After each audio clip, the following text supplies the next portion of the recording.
Welcome back to our farmhouse on our little country farm. My name is Elizabeth. While some of these last winter days are just a bit cold, spring is right around the corner, giving us plenty of warm and sunny days. This means lots of cooking, time spent cleaning and simplifying our home, and even a few days of porch sitting while the weather is nice. I popped it. You popped it. Yeah, like this. Mm-hmm. It was kind of poppy thing to well, like this. Oh, there's some. Oh, that one was right on that. Oh. Oops. Here's a yellow one. Oops, it popped it. Oh, look out.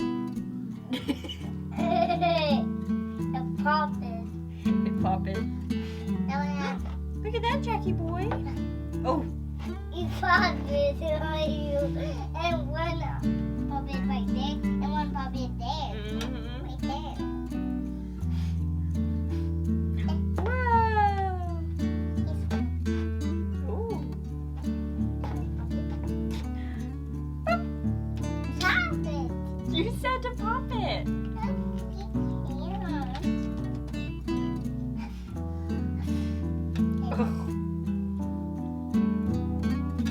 Uh-oh.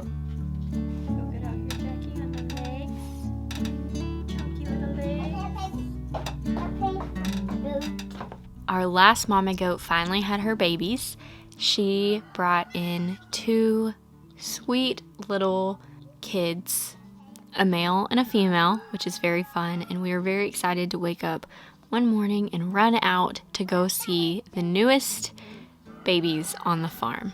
Now, this is the last mama to kid, and so that means these are the last of our babies that will be born on the farm this spring. It's kind of bittersweet. I'm excited that it is over because it was very stressful for our first season of kidding. But also, I just know that these babies are going to grow so fast and get big. We plan to sell most of them except a few, and it is just a little bit bittersweet.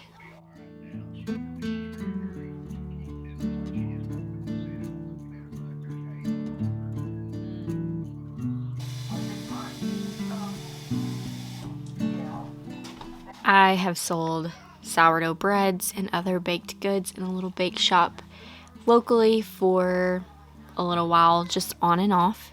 And recently, as in this past week, I opened it back up for orders, and holy moly, I did not expect the demand to be so high. I didn't even make a proper post. I posted a picture of our farm eggs and said we have a couple dozen farm fresh eggs for sale if anybody was looking locally. And at the bottom of the post, I said, and I might have some sourdough bread. Just send me a message if you want some. And I spent the entire week baking because I just got message after message after message. So I've opened that back up, which means I spent this week testing recipes, many of them my old recipes that I just haven't made in a while, and baking lots of sourdough bread.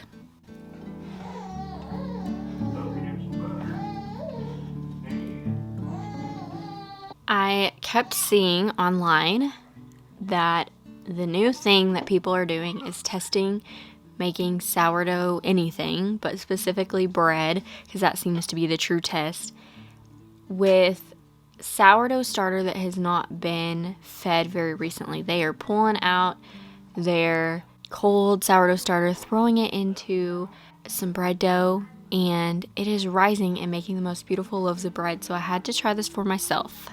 For my artisan style or the crusty Dutch oven style of sourdough bread, the recipe that I've always used is 200 grams of sourdough starter, 650 grams of water. I combine that together, and then I add 1,000 grams of flour. After I combine that into a very, very shaggy dough, I let that sit for maybe 30 minutes to an hour, and then I come back and I add 24 grams of salt and mix that in to combine. You can add a little bit of water at that step to help dissolve the salt into the dough a little bit better. That's it. That's all there is to this bread. I do stretch and folds as I think of it. Normally you would do a couple every 15 minutes, maybe 3 every 15 minutes or 4 every 15 minutes, and then 2 to 4 every hour.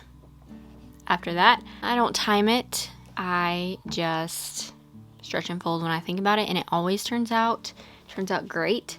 And so there is my very simple sourdough bread recipe if you wish to make your own. I like to feed my starter at night so that it gets active by the morning time, and then I make my dough in the morning, let it bulk ferment 6 to 8 hours, 12 maybe in the winter if it's really cold. I watch it closely because I don't want it to over ferment or overproof. Then it just becomes a sticky mess that won't rise and get that oven spring that you want. And then I cold proof it in my baskets in the refrigerator overnight and pull it out and bake the next morning. Now for this loaf, that's not what I did. I did the same recipe, but I just used my cold starter out of the fridge, and this is starter that hadn't even been fed in the last week. So we're really giving it a test here to see if this works.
You're gonna watch me?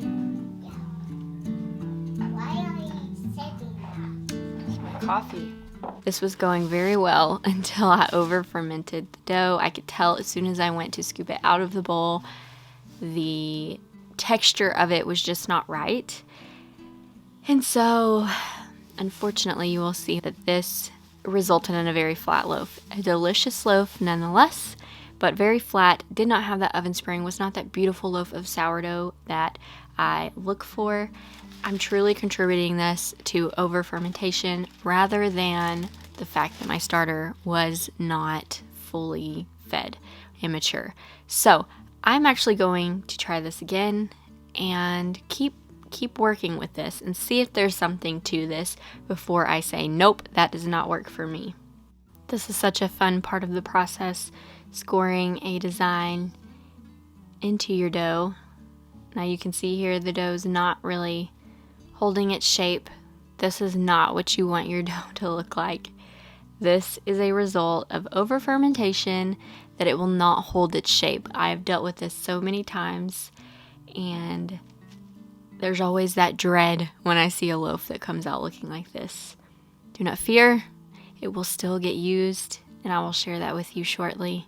But I still scored it. I knew how this was going to turn out, but that's okay. I put it into a cold Dutch oven, which I know many will say that's the reason for no oven spring, and that's not true. I've heard from many people they use cold Dutch ovens, and I've done this many times with a cold Dutch oven, and I can get good oven spring when I have the right dough consistency. Now listen, I'm also testing this on a sandwich loaf. I've made this sandwich loaf many times. I know the recipe is good. I think I did the same thing. It just would not hold its shape. Here it's cold. It's been there in the refrigerator. And so you can see that it's a really, really firm dough because it's cold. And the other ones were as well, but it was a higher hydration dough than this is. And so this just did not work. I'm going to keep testing it. We'll see, to test and see if it was the over fermentation or if it was the result of the starter not being active.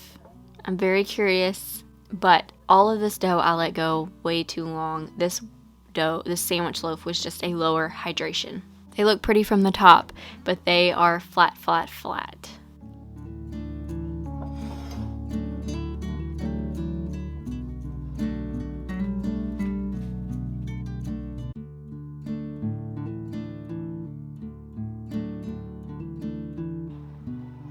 I clean my jar. It always feels good to put my sourdough starter back into a clean and fresh jar.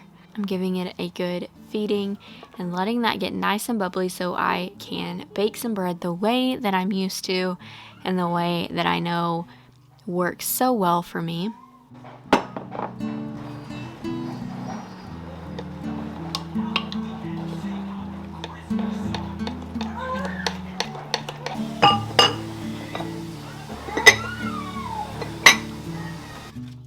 Now for supper, we're gonna make some beans. And normally I would do beans and cornbread, but we've had a lot of cornbread lately, and so I am just not feeling like eating more cornbread. I know that goes against everything Southern, but don't worry, because I made another country and Southern classic to go with these. So for these beans, I take 2 cups of pinto beans, give them a good cleaning in the sink. I'm adding them to a pot where I've cooked some bacon. I don't know how many slices, maybe 8 slices of bacon, and it's all cut up in there. And then I just added my beans, and I add a quart of water, and once that cooks down, I'm going to continue adding water.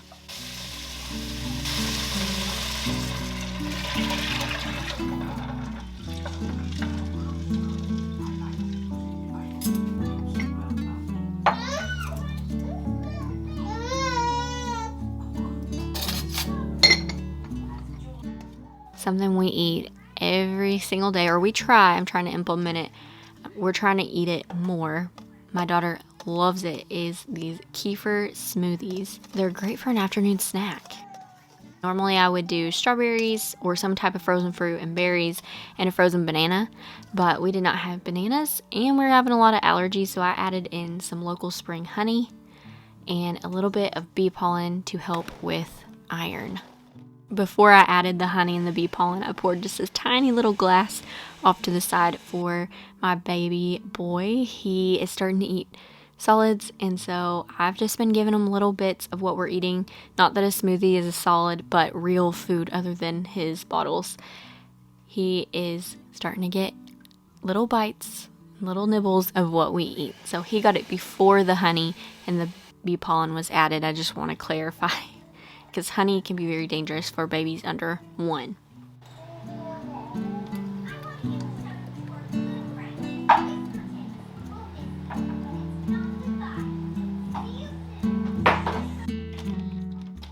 To go with our beans, I am making a side of fried okra.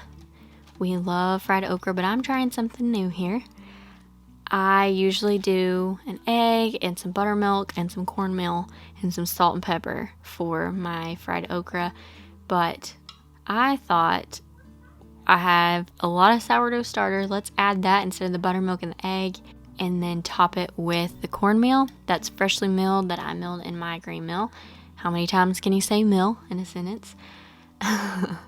But I just added that together and it tastes very similar. I don't know that I'll do this all the time because I do like the protein added from the egg and the buttermilk, but it was a nice try and it tasted really good. So if that's something you're interested in, just throw some sourdough starter in, cover the okra, and then you can add enough cornmeal to get you a good crust on your okra for some sourdough fried okra.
Now back to those failed loaves. We're gonna make some croutons. This is what I do with every loaf of bread that is just not what I want it to be. If I have a failed loaf, it turns into croutons or breadcrumbs.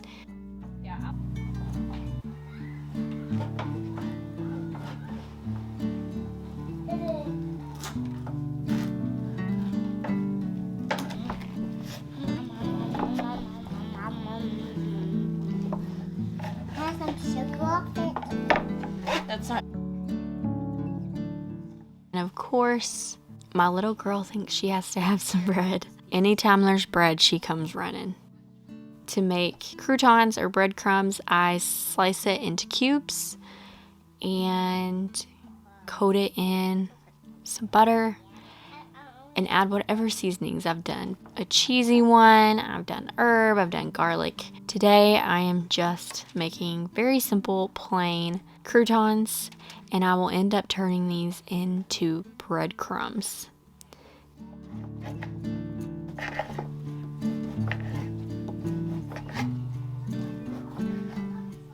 This was the sandwich loaf. It just didn't rise. It was very gummy. It took forever to bake.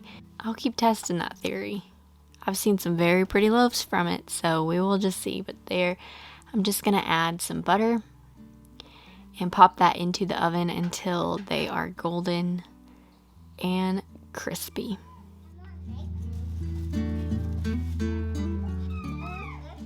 Now today is a bit of a colder day, and so I decided to tackle a few of the projects that I have been putting off all winter. Ideally, I would have worked room by room to declutter and deep clean over the winter when we were stuck inside, but we actually had a very busy winter with all of the goats kidding, and so I am just now getting to this. So over the next few weeks, you will see me working room by room to tackle a few of the spots that are just, quite frankly, driving me crazy in the house. Today, I'm working in our dining room. The first thing I wanted to do to prepare for spring and get through late winter is to make a rose all-purpose cleaner. I previously made this in a video by putting rose petals and vinegar into a jar and letting that steep. To finish it, I am just going to add a little bit of, you could do fragrance or essential oils. This is a rose scent, and then putting it in my jar. Now I'm going to adjust this a little bit. Once I get that figured out, I'll share that here. But this did work pretty well, but I have a few ideas just to make this even better, and I'm calling it my homemade Mrs. Meyers. Now listen to this. I saw a Facebook post from one of my favorite resale shops in our area. They had a wicker chest that they were posting. And we were out one day and I said, I've got to stop by because I've been looking for all kinds of wicker, just a few different pieces. And when I got in there, they had multiple pieces, so I ended up with a few. But this one I decided to put over here. This is our dining room, but it also serves as a little mudroom area because our back door is right there. And so I got this to hide all of the winter coats come spring and summer. I don't know exactly what we'll use it for, but it does have a metal bottom, which is very nice because we could even put boots in here and it would be easy to keep clean and not ruin the wicker. I'm taking off all of my winter ribbons, the deep blue, so that it can just be plain and simple to get through the end of winter. And I'm just going to clear out all the greenery. We still have greenery up around the house. I loved seeing it through winter, but I am ready for a clean slate. So we're going to keep it simple, simplifying it all down until I bring in the quilts and the fresh flowers and whatever else I can drum up this spring.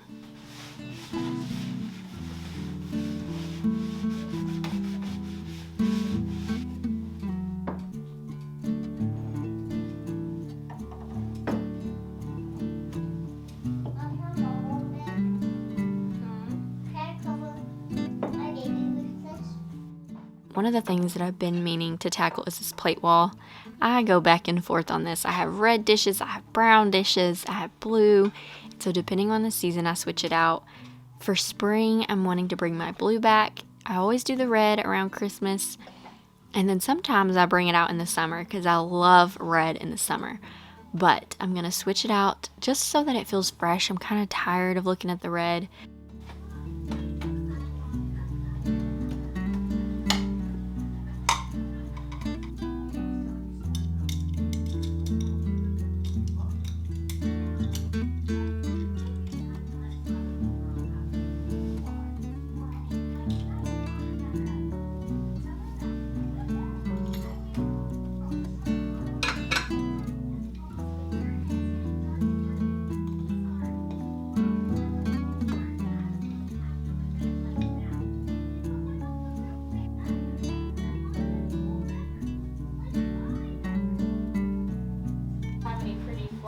To put in this yet.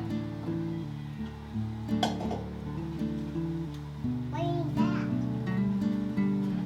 What is that? Here, watch out, please. Watch out. Mama's gonna put first. But let's do this one in here. This one will go in here. Mama's gonna have.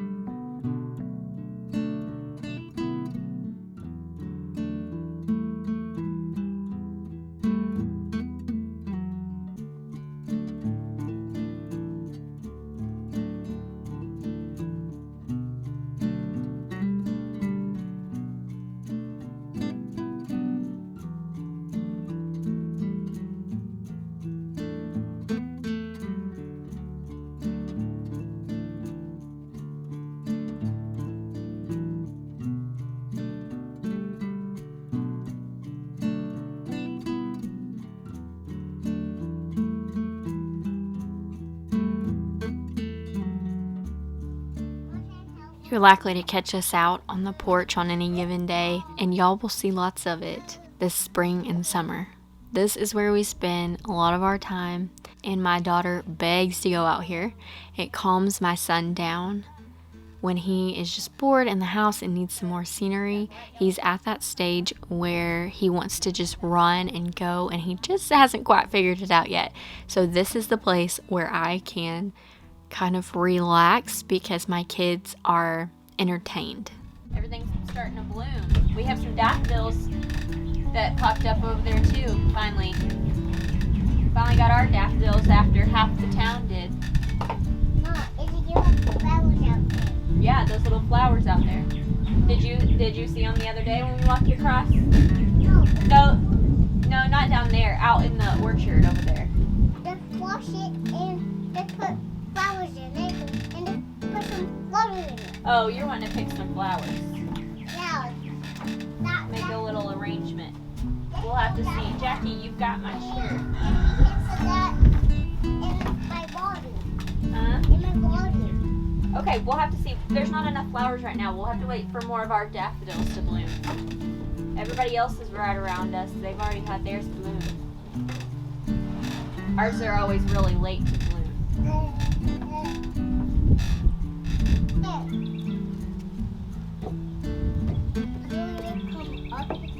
Oh, what are you? Okay, wake up to me. Okay, now get your dancer. Hey, stop it. I cannot wait to spend another week with you, and until next week, thanks for stopping by.